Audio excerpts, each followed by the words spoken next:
ஆதி துணை ஆதியே துணை ஆதியை அறிய குருவே துணை. மரளி கைதீண்டா சாலை ஆண்டவர்கள் மெய்மதம் மெய்மன ஞானம் பெற்றதும் பிற வாமையுற்றதும் பொற்கிண்ணத்தின் பால் பெற்றதும் நல்தவ வாணி நாயகி எந்தன் நாவினில் குடி உற்றதும். எல்லோருக்கும் நமஸ்காரம். விரிபுவன வேதமாமறைகளின் அதிகாரண செடுங்கலை கருவூலத்து ஆண்டவர்கள் திருவாயுரை விரிப்பு. இந்த மெய்ப்பாதை வேறு வேதம் ஆசான் திருமேனி, வேதத்தை ஓதினாலே புண்ணியம், வேதங்கள் பூராவும் தித்திக்குது. திருமறை குரு பெருமான், திருமறை குரு தீன் திருமேனியர். வேத ஏட்டில் எழுதி உள்ளதை படிப்பதன் பயன் இறைவனை காண்பதுதான். தலைவன் தன்னை அறிந்தவனே குலத்தோன் என்று திருவேதம் உமக்கு உரைக்கச் சொன்னது எம்மை என்ற நமது தெய்வமோர்களின் உத்தரவின்படி நமது தெய்வமோர்கள் என்றென்றும் திருமறை குருபெருமானாக விளங்கி கொண்டிருக்காங்க.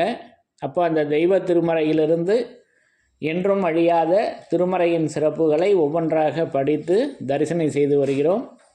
அதன்படி இன்றைக்கு நம்ம ஆதி மான்மியம் அதிலிருந்து ஒரு பகுதியினை எடுத்துக்கொண்டோம். கான்முளையாகிய ஆதிக்கு முன் ஆதியாக இருந்து எடுத்து எழுதி வருகின்ற தவ ஆதீன மான்மியத்திலிருந்து ஒரு பகுதியினை நான் எடுத்துக்கொண்டேன். அப்போ இந்த பகுதியில் நமது தெய்வமர்கள் எப்படி அந்த மான்மியமாக நின்று இந்த திருமறையாக நின்று நமக்கு வருகின்ற அந்த யமபடரின் அச்சத்தினை நமக்கு அதை மாற்றி நம் எல்லோரையும் சொர்க்கபதியில் எப்படி ஆக்கி வைக்கின்றார்கள் என்பதை நமக்கு இந்த அருளர்ஷிப்புகளை இங்கே வழங்கியிருக்காங்க. அது என்ன என்பதை படித்து வாசகங்களை முதல்ல படித்து தரிசனை செய்யலாம். பிரம்மோதய மெய்வழிச்சாலை ஆண்டவர்கள் மான்மியம். ஆதி மான்மியம் சன்னதம் பெரு பருவம் பக்கம் எண் 213.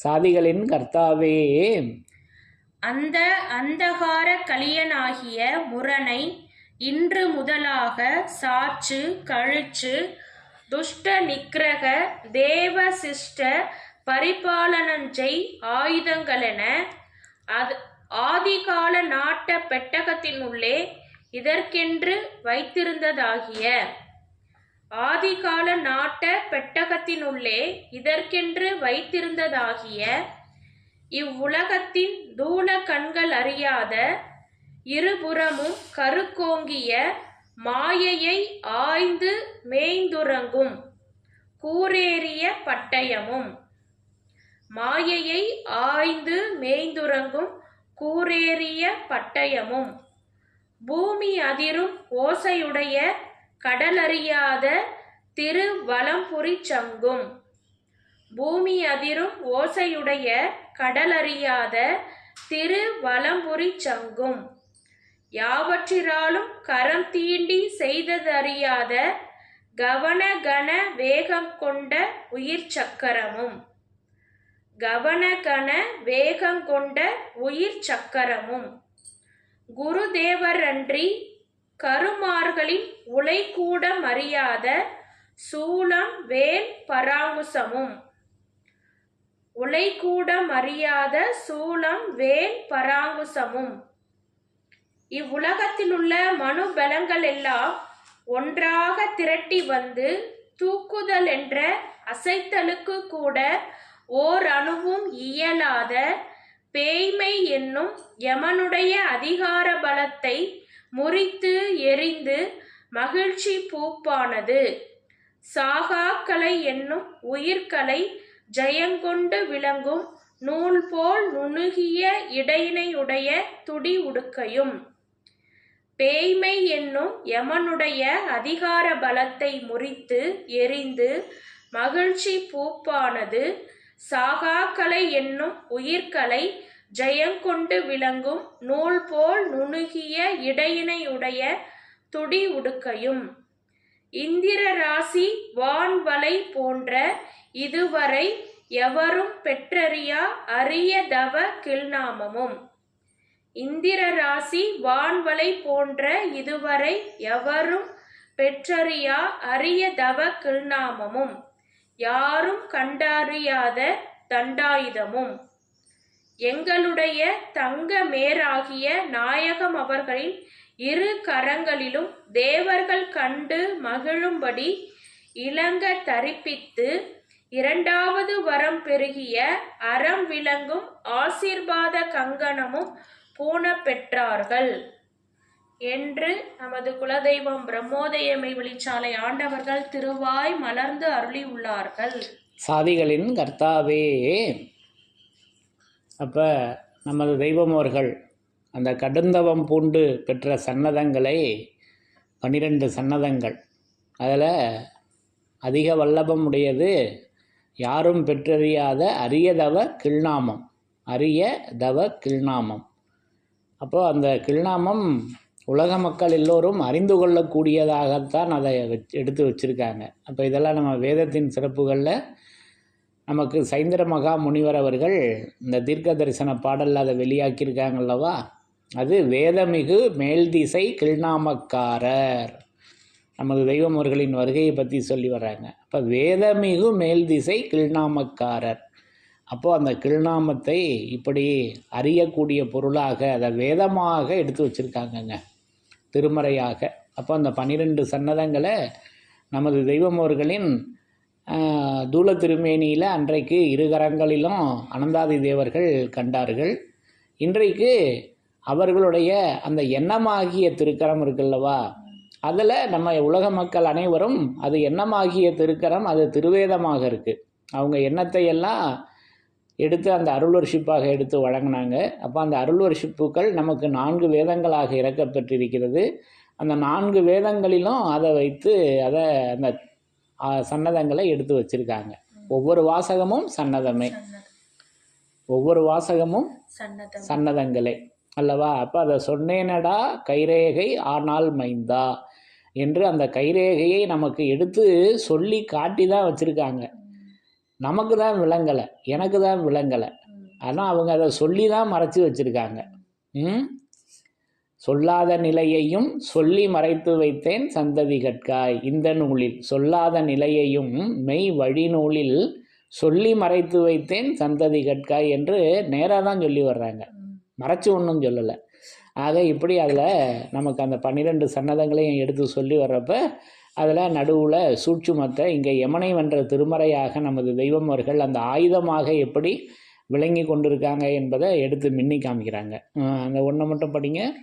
இவ்வுலகத்தில் உள்ள மனுபலங்கள் எல்லாம் ஒன்றாக திரட்டி வந்து, இவ்வுலகத்தில் உள்ள மனுபலங்கள் எல்லாம் ஒன்றாக திரட்டி வந்து, ஒன்றாக திரட்டி வந்து தூக்குதல் என்ற அசைத்தலுக்கு கூட ஓர்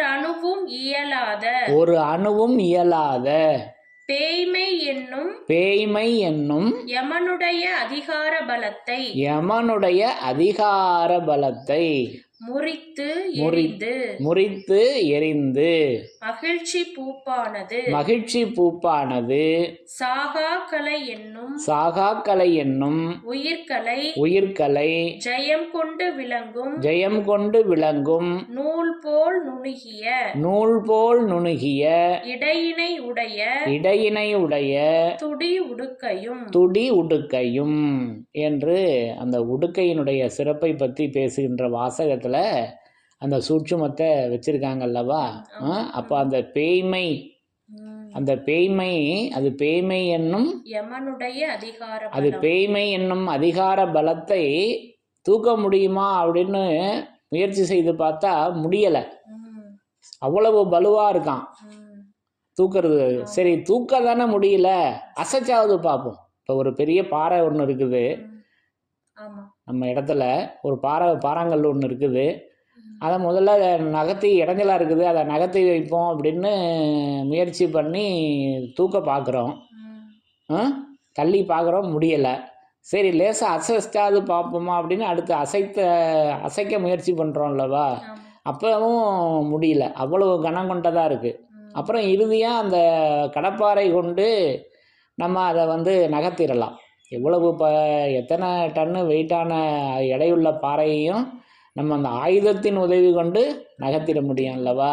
அது ஒரு ஓமானத்திற்காக எடுத்துக்கொண்டது. அப்படி அந்த ஆயுதமாக இங்கே நமக்கு தெய்வம் அவங்க விளங்கி கொண்டு இருக்காங்க. அப்போ அந்த ஆயுதம்லாம் நம்ம நிறையா படித்து தரிசனம் செய்திருக்கிறோம் அல்லவா?